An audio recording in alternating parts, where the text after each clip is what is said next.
শিয়াল মুরগি ধরার আগে অনেক বিনয়ী হয়ে যায়, অনেক ভদ্র হয়ে যায়, অনেক ভালোবাসা দেখায়। এক আকাশ পরিমাণ ভালোবাসে কথা বলতেই পারে, এক সাগর পরিমাণ ভালোবাসে কথা বলতেই পারে। এটাই স্বাভাবিক, কারণ মানুষকে আক্রোশ করার আগ পর্যন্ত প্রতিটা মানুষের একটা ক্ষোভ থাকে এবং স্বার্থ লাভ করার আগ পর্যন্ত প্রতিটা মানুষের একটা চাহিদা থাকে, আকাঙ্ক্ষা থাকে, আসক্তি থাকে। এই যে শিয়াল যখন মুরগিটা ধরে ফেলে, শিয়ালের যখন মুরগিটা ধরে খাওয়া হয়ে যায়, তখন কিন্তু আর ওই শিয়ালের কোনো ভ্যালু থাকে না।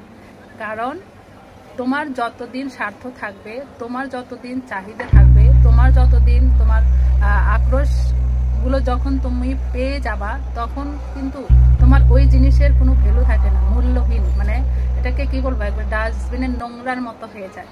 তো শিয়াল মুরগি ধরার আগে মানে সে বিনয়ী হয়ে যায়, এটাই স্বাভাবিক। আমি শুধু এই কথাটা বললাম সেই সব আপুদের জন্য, সেই সব খালাদের জন্য, সেই সব মাসিদের জন্য, সেই সব পিসিদের জন্য। কারণ এখন সোশ্যাল মিডিয়ায় ঢুকলেই দেখা যায় যে মানে কোনো বয়স লাগে না, বাচ্চা কাচ্চা রেখে, ছেলে মেয়েদের যে ভবিষ্যৎ রেখে তোমরা যে ড্রাইভারের সাথে চলে যাচ্ছ, কেউ যাচ্ছ কৃষকের সাথে, কেউ যাচ্ছে চাকরিজীবীর সাথে, কেউ যাচ্ছ মানে যার যখন যেটাকে ভালো লাগতেছে, হয়তো কেউ সোশ্যাল মিডিয়া থেকে পরিচয় হয়ে যাচ্ছ, কিংবা টিকটক থেকে যারা মানে দূরে চলে যাচ্ছ, তাদের সেই আপুদের জন্যই আজকের আমার এই কথাগুলো। জানি যে কথাগুলো অনেক বোরিং লাগবে, তো অনেক খারাপ লাগবে, করল্লার যে তিতা তার সে জঘন্য খারাপ লাগবে আমার এই কথাগুলো। তো একটা কথা শেষ পর্যন্ত বলবো যে শিয়াল মানে যে শিয়াল যখন মুরগিটা ধরে ফেলে তখন কিন্তু আর ভ্যালু থাকে না। একটার সময় ঠিক কিন্তু আগের পজিশনগুলোকে তুমি ফিল করবা, একটা সময় ঠিক কিন্তু আগের হাজব্যান্ডকে ধরে যে তোমাকে যে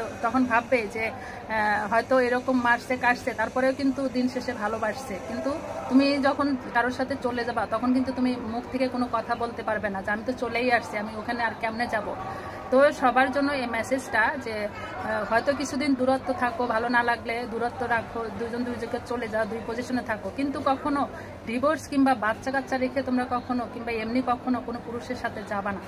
এটা পুরুষ মানুষের নজর খারাপ, এটা অনেকেই বলে। আমি বলবো যে পুরুষ মানুষের নজর খারাপ থাকতেই পারে, তার মানে যে সবসময় যে সব কিছুতে তোমার থেকে যেতে হবে, চলে যেতে হবে এমন কিন্তু কিছু নয়। যে ভালো লাগতেই পারে, কাউকে ভালো লাগা, চোখ যখন আছে আমাদের ভালো মন্দ সব বিচার করার দায়িত্ব থাকতেই পারে। হ্যাঁ, তো সেই সব আপুদের জন্য এই মেসেজটা। আমি জানি অনেকের খারাপ মাইন্ড লাগবে, অনেকের কথাগুলো দিতে লাগবে।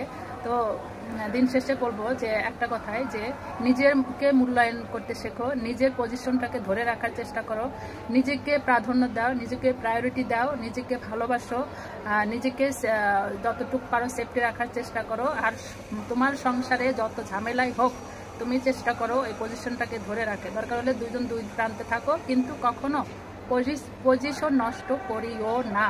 কারণ একবার পজিশন নষ্ট হয়ে গেলে তোমার সারা জীবনের একটা খুঁত হয়ে যাবে। একজন ডিভোর্সি মহিলা আর একজন বৃদ্ধা মহিলা কিন্তু একই পর্যায়ে পড়ে। তুমি এমনও হতে পারো যে তুমি এইখান থেকে চলে যাও, ওইখানে ভালো থাকবে, কিন্তু কখনো ভালো থাকতে পারবে না। কারণ এইখানে তোমার বাচ্চা কাচ্চার একটা অভিশাপ থাকে, একটা নিঃশ্বাস থাকে। তোমার হাজব্যান্ডে হয়তো খারাপ ব্যবহার করে, ঠিক আছে, সেই হাজব্যান্ডেরও কোনো নিঃশ্বাস থাকতে পারে।